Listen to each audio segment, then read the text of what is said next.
I'm Owen Bigland. This is the Inside Edge video blog. Okay, I'm always getting requests, tweets, and private messages from people asking me about my personal stock portfolio, and if I could do a blog on that. So I've done many over the years. It's probably been a while since I've talked a little bit about my own portfolio, so let's do it here.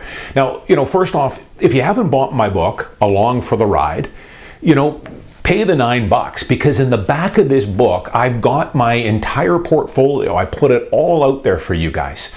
My Canadian holdings, all my individual US stock, and then all my ETFs. And whether they're an RSP, if they're held in an RSP, TFSA, or cash account. So it's all there. I can tell you this book, it's wrote it over 3 years ago. Very little has changed from my portfolio here, from what it was. My portfolio never really changes all that much. I've got a core group of holdings in there that I'm continuously buying more. I've added some new names to this for sure over the years, which I'll try and brush on here. Offhand, I'll kind of talk a bit about some of the ones I've added. So it might meander a little bit. I think one of the main holdings that I had that I don't currently own any longer is General Electric. General Electric wasn't much of a stock for me. I ended up losing a bit of money on it. Didn't do too badly on it. I had bought it over the years, had some ups and downs, but I finally liquidated General Electric probably about 2.5 years ago. But you're not going to win them all. I've had many stocks over the year. Well, not many, but I've had some that for sure I've sold. Some I've been forced to sell because they've been bought out. But I'll try and brush on those as well. So, it's in my book here. Now, the first thing I talk about when you're investing and saving for retirement is I strongly suggest people, before you get into individual stock, just index invest. Index investing through low-cost ETFs. I like Vanguard and iShares. Those are the two main ETF providers. Now, the thing is, in Canada, to be able to buy ETFs, because a lot of people will call me and say, I can't buy these. I went down to TD or Royal Bank and asked my guy about buying a Vanguard Dividend Appreciation Fund. Well, yeah, you can't. You have to open up an online brokerage account, and it's very easy to do, but it is a bit of a hurdle there. And this is one of the things why, these Canadian banks and some of these investment companies, they love to get you into, these managed ETFs or mutual funds, which are, to be honest, are just a blatant ripoff. The management expense fees you pay on these things is outrageous. You're going to pay 1.5%, 2%, what we call MER, or management expense ratio. So that's 200 to 300 basis points. Doesn't sound like a lot, but it makes a huge, huge drag on your returns.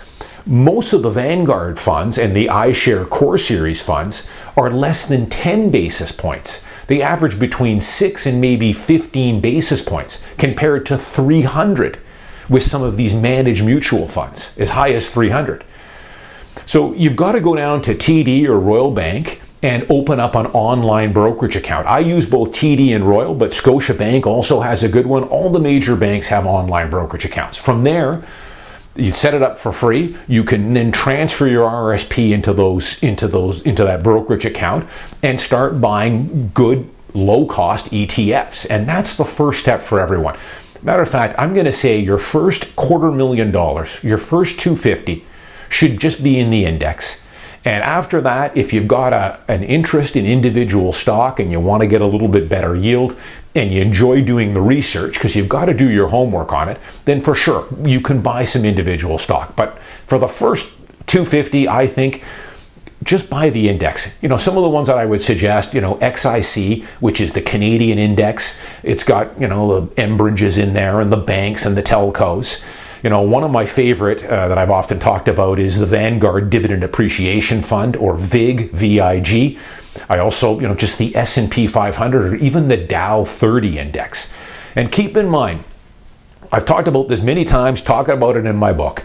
These money managers, these so-called experts that are on the TV and on Bloomberg and CNBC, they'll make you believe that they're real gurus and they're, bring your money to me and I'm going to manage it. I'm going to charge you 2% or 3%, but you need me because the stock market's very, very complicated. You need me to trade in and out of these positions and I will outperform, the index. They won't. Ask them to show you their 5, 10, 15-year returns and then stack that up to something like the S&P 500. You will see that they are lagging behind it every time.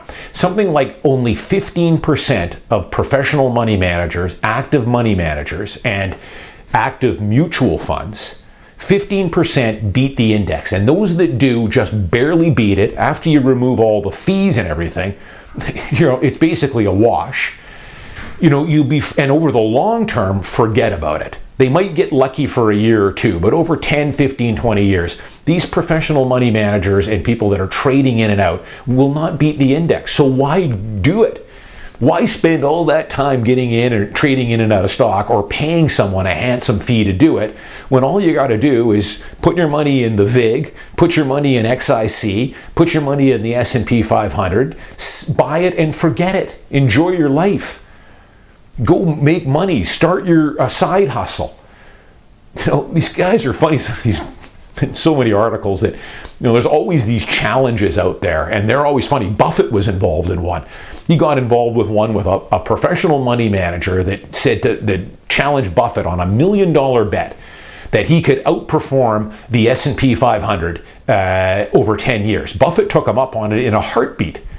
They bet $1 million. Buffett bought the S&P 500, and this guy day traded for 10 years. At the end of the day, it wasn't even close. Buffett's completely passive S&P 500 index, which he didn't have to do anything on, just put the money in and forget it. Meanwhile, this guy's day trading, spending 6 hours, 7 hours a day, 5 days a week, just like a hamster on a wheel, and couldn't even come close to beating the S&P 500. It's a dirty little secret that I talk about it in my book. The financial industry will tell you that you need them. They're the ones to handle your money when all you got to do is buy a basket of ETFs. One of the best sites for this too, to get started in ETFs, is Canadian Couch Potato. I talk about it in my book, CanadianCouchPotato.com. It is a fantastic site. It has model portfolios. It'll show you how to do a balanced ETF portfolio for pennies on the dollar. Just go with that. Down the road, if you want to buy some stock, I pretty much only own I own the best of the best. Companies that for the most part also pay me a nice dividend. So I'm talking Macdonald's, Johnson & Johnson, Home Depot, Visa, McCormick, Estée Lauder. I own all the Canadian banks, TD, Royal Bank. I own Enbridge. I've got Brookfield Asset Management. Going forward, I've talked about it quite a bit. I see a lot more opportunity in the US, and I would probably urge you guys to put more of your money into US equities going forward. There's just a lot more opportunity there, I think. My portfolio over the last 20 years has probably been 75%, maybe close to 80% US equities. And maybe 20% Canadian equities. All my Canadian holdings are things like Bell Canada, the banks, Enbridge, Brookfield Asset Management, CN Rail. Those are all held in a cash account. They're outside my RSP and TFSA because you can only put so much in there. The overflow is what I put into my Canadian investments because you take advantage of that Canadian dividend tax credit. The dividend is taxed at a little bit lower rate. In your RSP and TFSA, those are sheltered. Keep in mind though, don't want to confuse you too much, buy my book. In a TFSA, that's where I keep a little bit more of my growth-oriented stocks. I've got some stocks in there that don't pay me a dividend. So that's where I have my Facebook, my Google, my Amazon, things like that don't pay a dividend, but they're more growth-oriented. And that, again, I talk in my book, a lot of structuring your portfolio and what you're putting in depends on what container you're putting it into. In your RSP, my RSP is 100% in US equities and mostly high-paying, dividend-paying, and dividend-growing US equities. Because you get the dividend, it grows tax-sheltered, there's no withholding tax on the dividend. In your TFSA, if you're getting a dividend in a TFSA on a US stock, you do have a 15% withholding tax that Revenue Canada takes off the top. So for every dollar you get in US dividends in a TFSA, 15 cents of that is going to Revenue Canada. Still a good deal, but best to, as I say, keep your more growth-oriented stuff in your TFSA. So that is super important, where you structure, what container you're putting these equities in. Again, Canadian Couch Potato is a good resource site because they talk about the ETFs and where to put them for taxes. They've got an entire segment in there on taxes, and that's the final thing. You know, you can't be spoon-fed this stuff. I get a lot of people that will ask me questions on my YouTube channel here, or comments. They're asking very specific and pretty technical questions that would take me half an hour to answer. But, you know, it's information that's very easily come by, especially with the internet now. You've got to do kind of your own due diligence. Nobody can spoon feed you this stuff. Canadian Couch Potato is an excellent site. Seeking Alpha, which I also mentioned in my book, is a fantastic resource site, mostly though for US equities and ETFs. So you got to spend some time with this, but it will save you tens, hundreds of thousands of dollars down the road, as opposed to handing your money over to either a money manager or putting your money into these managed mutual funds. You know, final thing, if you read my book, some of my core holdings, again, most of the companies that I hold are US equities. They all have a couple of things in common. A, they're large cap US companies. B, they're generally best in breed. So they're a leader in their market segment. They all pretty much, not all, because as I say, in my TFSA, I've got stocks that don't pay a dividend. But in my RRSP, the vast majority of the holdings there, they not only pay a dividend, but they have a long history of increasing those dividends. They're what we call dividend aristocrats. And a mistake that some investors will make is what we call chasing yield. They'll just buy a bunch of stock that has got the highest dividend yield. Do not do that. It's a recipe for disaster. You want to get into stocks that are in the sweet spot. Maybe they pay you a 2% dividend yield, but they have a history of continuing to increase that. And those are the ones that you want to be buying. So offhand, you know, a Home Depot, a Costco, a Visa, a McCormick, a Starbucks, a Nike. These companies pay a dividend, nothing too crazy, but they have a long history of slowly every single year bumping that dividend up. You might start at a 1 or 1.5% yield today, but it's incredible what compounding will do for you when they raise those dividends consistently every year after 20 years. Your yield on cost by that time could be as much as 20%. Again, there's lots of good information on dividend aristocrats and what dividend growth companies will do.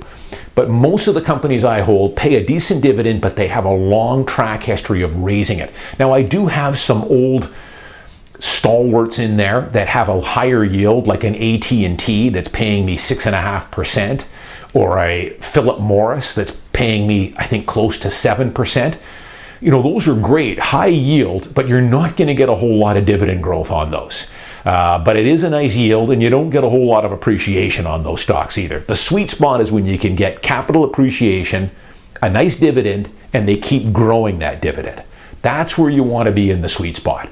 You know, I also look at companies that have good management. You know, again, these are kind of the best in breed stock. That's what I want to buy, because I don't want to trade stock. I don't want to have to be worrying about, you know, coronavirus comes and their business falls apart.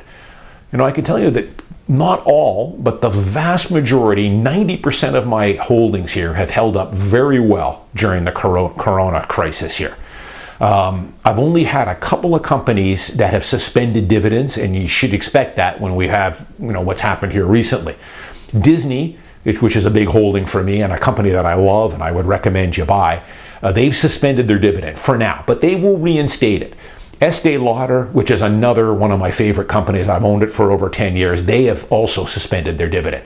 But I'm not selling those shares, and I'm expecting those dividends to be put back in place here later this year or next year. They're still strong companies. And those are the companies you want to own. Own the best of the best, just like real estate.